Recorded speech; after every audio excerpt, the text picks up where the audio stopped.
Well, a very happy new year to you all and welcome to this week's vlog.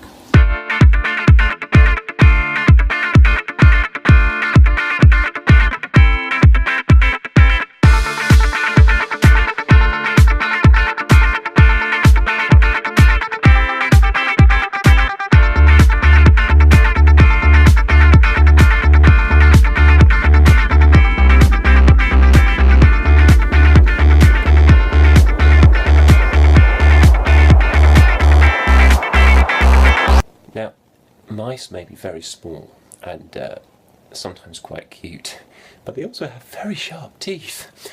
Because you see, we came in this evening and one of our cats had brought in a mouse. Fortunately, an unharmed mouse. He was hiding rather scared at the back of the cupboard.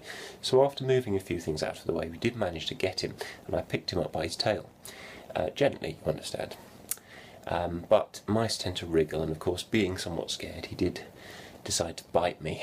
And although his teeth are only very small, they're also very sharp, and it made quite an indentation in my finger. So I've actually got a plaster on. It's because a mouse bit me.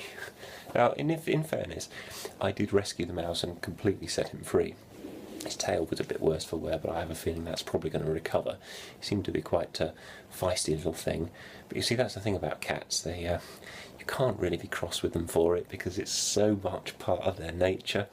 But, you know, bringing a mouse in is like, look what I got for you to play with. Except playing with a wild field mouse is not something that we can really do. We've just had the exciting experience that is a trip to our local IKEA.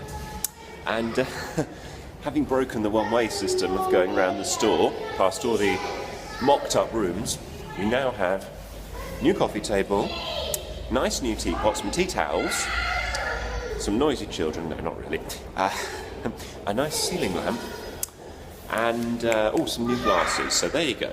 A fruitful trip to the land of furniture. And so, it's time to introduce you to our new friends from IKEA. Because in keeping with the IKEA tradition, all items have their own unique name in Swedish. This is the teapot, also known as Ricklig. There you go. I'm about to test Ricklig out for the first time. And not one do we have, but 6 glasses known as Godis. So, Ricklig and Godis, welcome to our home. Now, we've had a lot of wet weather recently, as I'm sure you have noticed, and apart from all the flooding it's caused, which has been quite bad, in some places really quite bad, it has also created a brand new water feature in the car park of our local supermarket, which I would like to officially call Lake Tesco. Yes, Lake Tesco is almost large enough, or was when I took this video footage. It's probably dwindled a bit now, but it was almost large enough at the time to support a boat. You know, I could imagine ducks happily paddling across.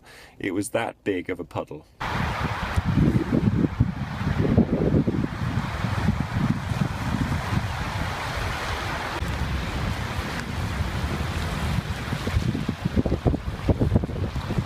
What with all the time travel in Doctor Who recently, and various other stuff besides, got me thinking a bit about the phenomenon that is travelling through time.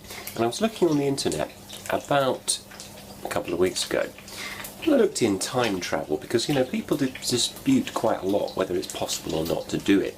Now, in theory, according to Einstein's relativity theory, you can travel forward in time by travelling very nearly the speed of light. The theory being that that's sort of like a universal constant, and anything travelling nearly that fast gets slowed down so it doesn't break the speed limit. Slightly confused by the fact that some particles have recently been discovered that in fact can travel faster than light. But there you go. Still, following Einstein's theory, that would mean that you, for every, let's say you travel nearly the speed of light for an hour, for you what is an hour could be a day for someone who isn't travelling that fast, i.e. someone on Earth if you're in high orbit going tremendously fast. So it's kind of theoretically possible to go forward in time. Backwards, of course, is slightly tricky because you've got the good old grandfather paradox. If you build a time machine and you travel back to a week before you built it and you stop yourself building it, the question is then, how were you able to go back into the past in the first place? So, yeah, because you've changed history. So I'm inclined to believe that you don't really change history. If that were possible, some kind of parallel reality would form whereby that course of events from which you came to go back into the past could still happen. It's the only way, otherwise the universe, which we are told doesn't like paradoxes. In so many science fiction, and actually science, real science shows as well. So the universe would basically fix the problem. But, you know, it's not all theory. At least I don't think it is, because there's a photograph which someone has found, and it's one of several that are like this, which shows, I believe it's a Charlie Chaplin movie, back in the 1920s or so. And someone appears in this photograph. It seems that they're holding what appears to be a cell phone in their hand. Now, of course, such things didn't exist in the 1920s, so you wonder. And the more you look at it, the more weird it gets. Then, of course, I found something whereby a gentleman, whose name I don't know because it was kept secret, was basically admitting to being part of a group of people that have a device, much like an iPhone, that they put up to their ear and somehow are able to travel in time. And he was basically saying how they kind of abuse this privilege to sort of poke into some of the biggest events in history and all kinds of stuff. And it makes you think, though, really, doesn't it? But of course the big question about time travel, which everyone asks, in fact, for good reason, is, okay, so if people have travelled back into the past, with the exception of these very bizarre photographs that we're seeing, wouldn't there be quite a bit of evidence of it? And it is actually quite hard to answer, because there isn't all that much, unless there's evidence which, here comes the conspiracist in me, which we're not being allowed to see. But who knows, maybe one day there will be a genuine, real TARDIS, and you'll be able to go to Enterprise or Hertz Rent-A-Car, and instead of renting a car, rent a time machine.